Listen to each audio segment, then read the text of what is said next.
ఓం మహాగణాధిపతయే నమః. ఓం గురుభ్యో నమః. ఓం శ్రీమాత్రే నమః. పరమేశ్వర స్వరూపమైనటువంటి జ్యోతిష, వాస్తు మరియు ఇతర అనేకమైనటువంటి శాస్త్రములను మనకు అందించినటువంటి మహర్షులకి నమస్కారం.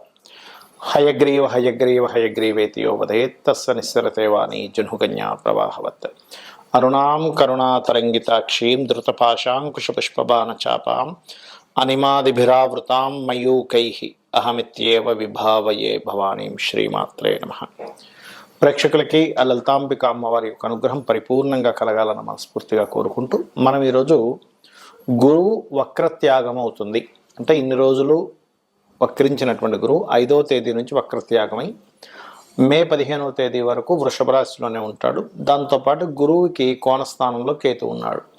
సో నవపంచక స్థానాల్లో గురుకేతువులు ఉన్నప్పుడు ద్వాదశ లగ్నముల వారికి లేదా ద్వాదశ రాశుల వారికి ఏ విధంగా ఉండబోతుంది, ఏ విషయాల పట్ల చాలా బాగుంటుంది, ఏ విషయాల పట్ల జాగ్రత్తగా ఉండాలి, ఎటువంటి పరిహార మార్గాలు చేసుకోవాలి, అదేవిధంగా లగ్నము జాతకం లేనివారు కూడా ఈ గురుబలం పెంచుకోవాలంటే ఏం చేయాలనేటువంటి విషయాల్ని మనం ఇప్పుడు తెలుసుకుందాం. అయితే ఈ విషయాలు చెప్తుంది నేనైనప్పటికీ కూడా చెప్పిస్తుంది సాక్షాత్ లలిత అమ్మవారిగా భావిస్తూ ఒక్కొక్క లగ్నం గురించి తెలుసుకుందాం.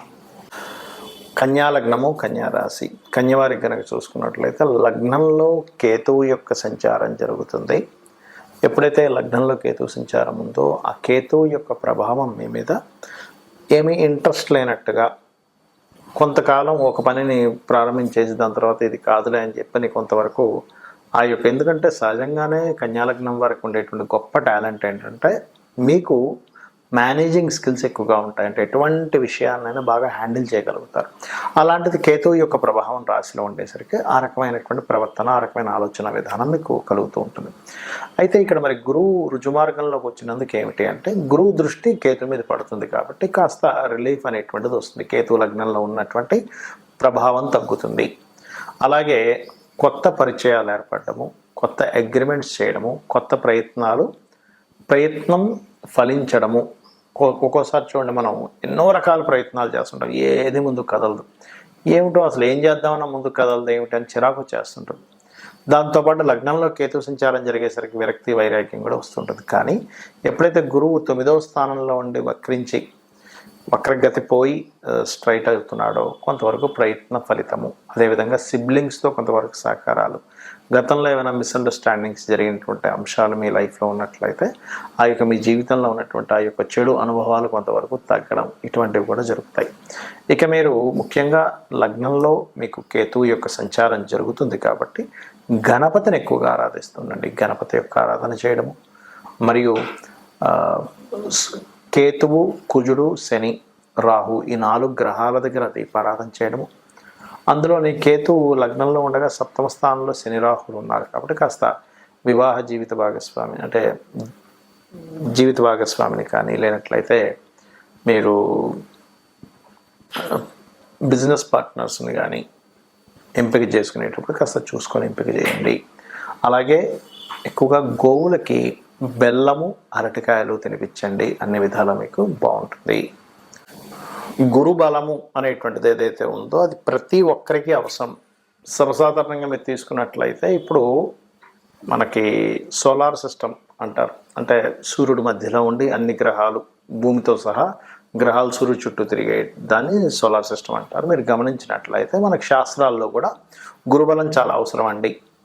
గురువు యొక్క అనుగ్రహం చాలా అవసరం, గురువు యొక్క ఆశీర్వాదం చాలా అవసరం. నవగ్రహాల్లో గురుబలం కనుక బాగున్నట్లయితే వాళ్ళకి ఎన్ని ఇబ్బందులు వచ్చినా మరలా ఆ భగవంతుడు కాపాడినట్టుగా అవుతూ ఉంటుందంటారు. మీరు గమనించండి, సైంటిఫిక్గా కూడా తీసుకుంటే గురుత్వాకర్షణ శక్తి అని ఉంటుంది.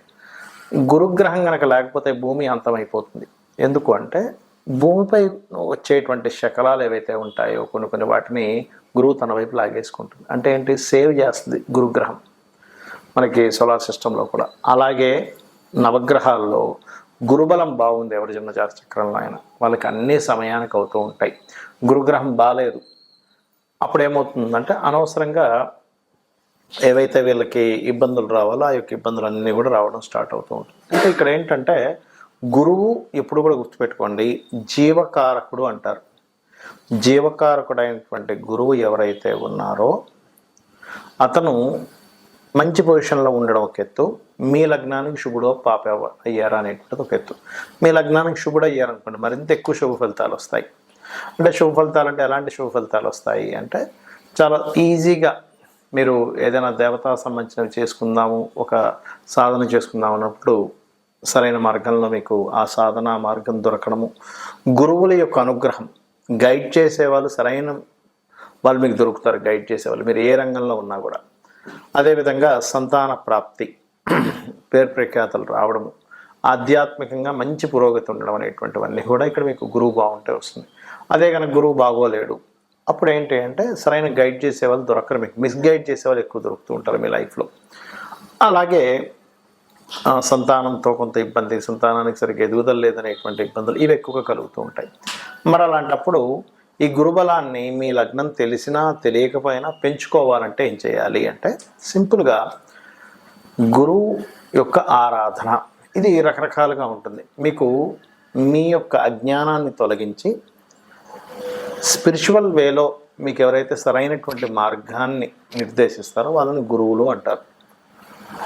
మీకు ఉపాధ్యాయుడు వేరు, అంటే టీచర్స్ వేరు, గురువులు వేరు, రకరకాల ఇది ఉంటుంది. మీరు ఒక్కొక్క దగ్గర నుంచి నేర్చుకునేటప్పుడు సర్వసాధారణంగా అందరూ ఏంటంటే మా గురువు గారిని వాడేస్తుంటారు వర్డ్, కానీ కేవలం అజ్ఞానాన్ని తొలగించి ఆధ్యాత్మిక మార్గాన్ని సరైనటువంటి మార్గంలో మీకు వెలుగుని చూపించేవారు గురువు అవుతారు. అయితే ఇక్కడ గురుబలం పెరగడానికి ఏం చేయాలి? సర్వసాధారణంగా శనివర్గ లగ్నాలు, గురువర్గ లగ్నాలు ఉంటాయి. శనివర్గ లగ్నాలు అంటే మనకి వృషభము, మిథునము, కన్య, అదేవిధంగా మకర, కుంభాలు, అదేవిధంగా తుల కూడా గురువర్గం శనివర్గ లగ్నాలే అవుతాయి. మిగిలిన 6 అంటే మేషము, కర్కాటకము, సింహము, వృశ్చికము, ధనస్సు, మీన లగ్నాలు గురువర్గ లగ్నాలు అవుతాయి. గురువర్గ లగ్నాలకు సహజంగానే గురువు మంచి ఫలితాలు ఇస్తారు. కాకపోతే ఎప్పుడైనా పాడైతే మాత్రం అక్కడ కూడా ఇబ్బంది ఫలితాలు వస్తాయి. అయితే మీకు ఇది గురుబలం పెరగాలని ఇందాక నేను చెప్పినట్టుగా గురువు గారికి సేవ చేసుకోవడము, దత్తాత్రేయుడి యొక్క స్తోత్ర పఠనం లేదా జయ గురుదత్త, శ్రీ గురుదత్త అనే నామస్మరణ, దిగంబర దిగంబర శ్రీ పాదవల్లభ దిగంబర అనేటువంటి నామస్మరణ, గోశాలకు వెళ్ళి గోవులకి చక్కగా అరటికాయలు, సన్నగా తురిమినటువంటి అరటికాయలు గోవులకు తినిపించండి. ఖచ్చితంగా గురుబలం వస్తుంది. అలాగే మీకు దగ్గరలో ఆలయాలు ఉన్నట్లయితే ఆలయాలకు వెళ్ళి అక్కడ పసుపు లేదా గంధము ఆ ఆలయంలో వాడుకోవడానికి, అంటే స్వామివారికి కానీ అమ్మవారికి కానీ ఉపయోగించుకోవడానికి మీ వంతుగా భక్తిగా అక్కడ ఇవ్వండి. అలాగే ఇంట్లో కూడా నిత్యము గంధము చక్కగా అరగబామ ఆ గంధముతో పూజించండి. పుష్పము, గంధం తీసుకొని పూజించండి. గురుబలం ఖచ్చితంగా పెరుగుతుంది. గురువుల్ని దూషించడం కానీ భక్తుల్ని దూషించడం కానీ చేస్తే ముఖ్యంగా గురు దోషం ఏర్పడుతుంది. కాబట్టి అటువంటి తప్పులు చేయకండి. గోవుల్ని కొట్టినా లేకపోతే గోవుల పట్ల ఒక రకమైనటువంటి ప్రవర్తన చేసినా సరే గురుబలం తగ్గుతుంది. దానివల్ల ఏమవుతుందంటే జన్మల అయిపోవడం అనేది కూడా ఉండదు. గురుబలం ఉంటేనే ఒక పర్టికులర్ ఒక టైంకి ఈ జన్మరాహిత్యం అనేటువంటి జరుగుతుంది. గురుబలం లేకపోతే జన్మరాహిత్యం కూడా జరగదు, గుర్తుపెట్టుకోండి.